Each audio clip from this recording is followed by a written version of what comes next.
very much. I too, Minister, would like to welcome you to the House, and I'd also like to thank my colleague Senator Sapone for taking the initiative of this debate.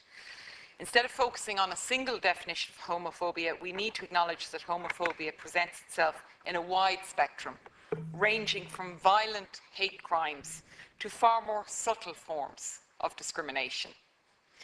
I too would like to commend Panty's address at the Abbey Theatre on the 1st of February and my colleague Senator Fiach McAneill for using our National Theatre in the way that it was so rightly used for a noble call.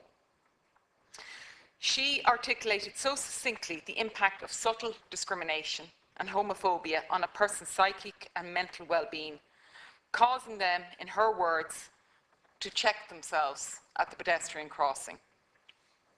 I think the number of views and numbers of languages that video has gone around the world actually shows the power that words can have. It's really important that we don't have debates, though, about important social issues in isolation to each other. Social issues are invariably interrelated.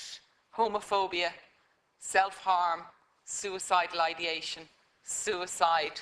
Tomorrow we'll have a debate on mental health and well-being. I think this is particularly true for young people and, in this context, LGBT youth. A report in 2008 was published jointly by Belong to Glen and the HSE called Supporting LGBT Lives.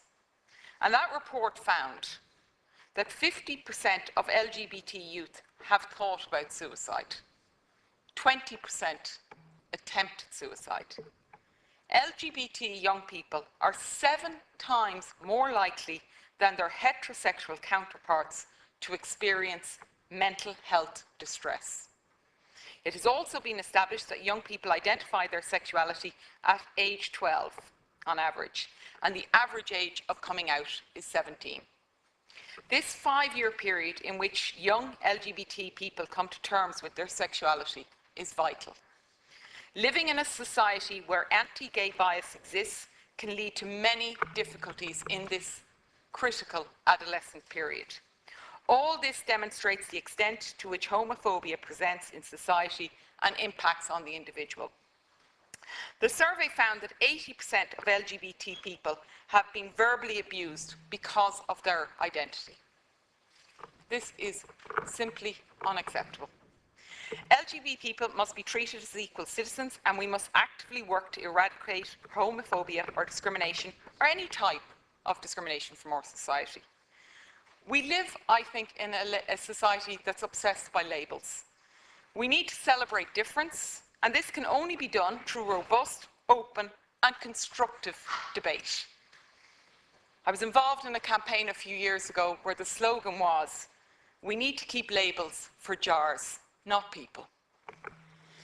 I, like many of my colleagues, am concerned by the speed and indeed indecent haste with which RTE responded to Rory O'Neill's comments on the Saturday night show. The decision to issue compensation, an apology, and indeed a right to reply to some of those perceived to have been injured may well have been disproportionate in the absence of a legal finding of harm done, especially given the compensation was made out of taxpayers' money. I'm also uncomfortable about the absence of commentary around the fact that the presenter of the show in question prompted Rory O'Neill to identify individuals by name. I think RTE's decision is worrying on a number of levels.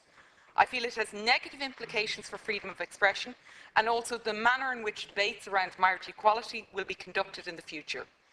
We all need to accept that robust and sometimes volatile discussion will take place around sensitive issues, and we should embrace this and not censor it. It is evident in the aftermath of the Commons debacle that people were tripping over themselves on panels, trying not to say the wrong thing. And actually that doesn't bode well for healthy debate and open debate. The upcoming referendum on marriage equality will see many different views. We need to ensure that freedom of expression remains intact at all times. We need to send a message to young people that discrimination will not be tolerated. Homophobia does exist, There are real consequences on the targets of this abuse, and it's of the uttermost importance that our national broadcaster ensures open and fair debate, where both sides can communicate an argument in a fair and sensible